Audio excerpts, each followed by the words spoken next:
Dave Sobel here, host of the Business of Tech podcast. We're going to talk today about an update to our diversity of leadership teams in the IT industry. Hit that subscribe and like button, and let's dive in.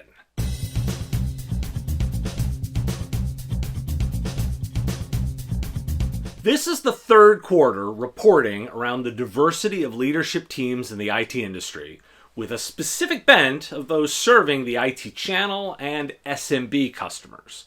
The first report was in September of 2020, focused on 100 initial companies and 876 humans, finding 82% were white, 19% women, and just shy of 2% were black.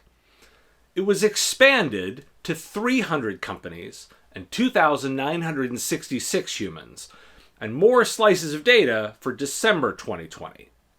For this report, in March of 2021, I've maintained the 300 companies. There have been a handful of companies removed due to the fact that they stopped publishing their leadership teams on their website, and those companies have been replaced with new ones. Let's update. Overall, we are now measuring slightly more humans. Without fail, the numbers have not moved more than 1 percentage point overall. Size does not matter. Nor does looking at the data on vendors versus providers.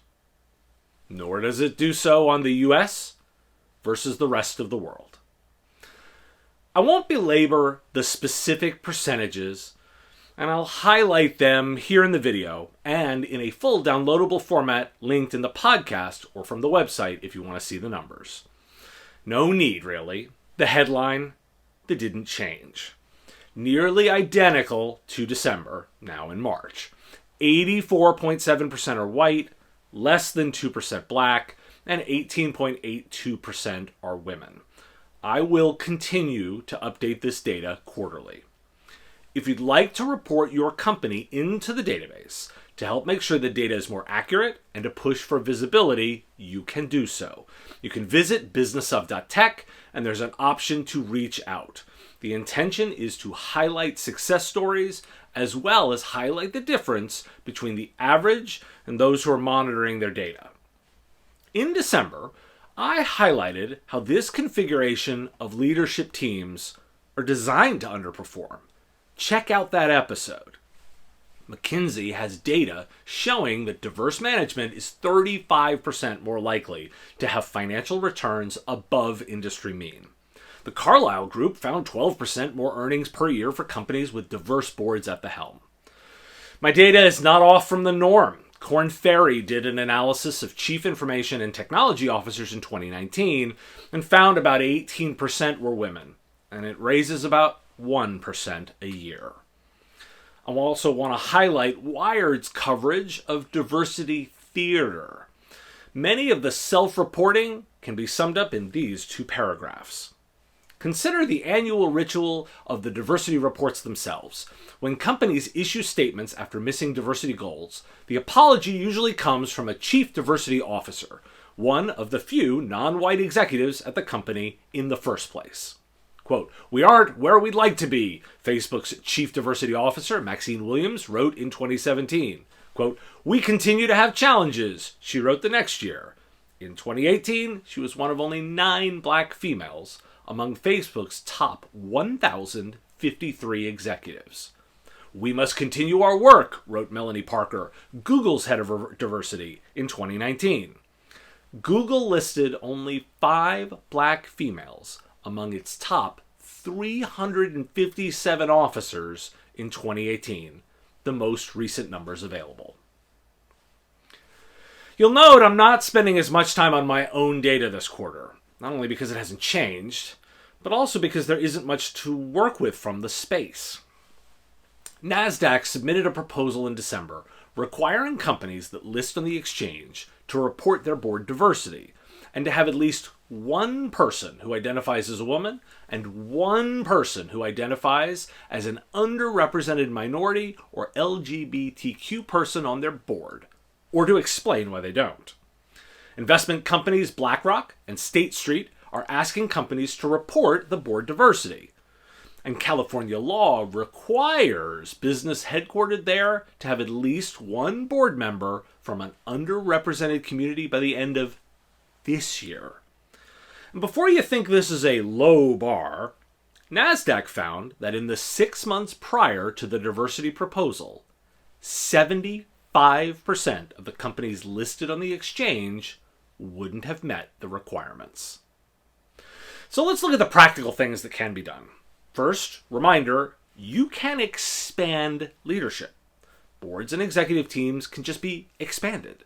Don't wait for someone to leave, just make more leaders. This is very true for small companies. You can easily make changes.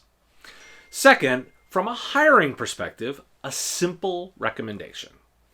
When hiring for any position, do not stop looking at candidates until you've talked to at least one that meets the criteria. This is likely going to be hard to start. You'll find your current system may not be presenting enough diverse candidates. Rather than complain, you will change the system. Over time, you'll find a system that does bring you more diverse candidates. Finally, let's talk about cultures.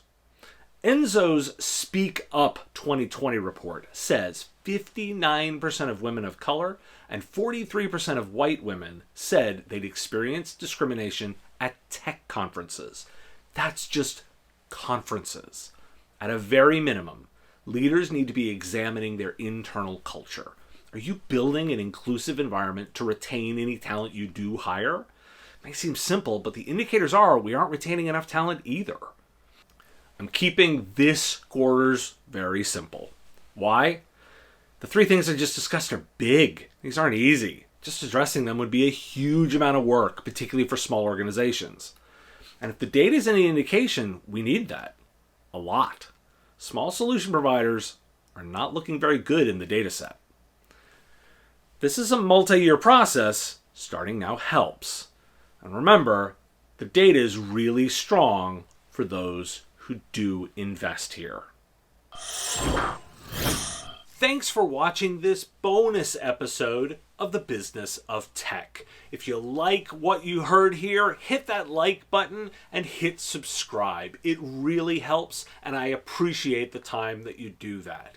Additionally, if you want to have a conversation, write something in the comments. I read them all, and dialogue is the point. I don't necessarily claim to be right.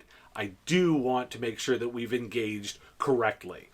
If you really like this content, you can find it daily on the Business of Tech podcast. Go to businessof.tech, click the big blue subscribe button, and find the podcast on whatever podcatcher you like to listen on. It's available on Apple Podcasts, Spotify, Google, or wherever fine podcasts are found. And if you want to help with the content delivery and want to get access to things early, I've got a Patreon. You can support me directly. Go to patreon.com/MSPradio, and it's give what you want. You set the value of the content and help me make this kind of delivery on an ongoing basis. Thanks for listening, and I will talk to you again soon.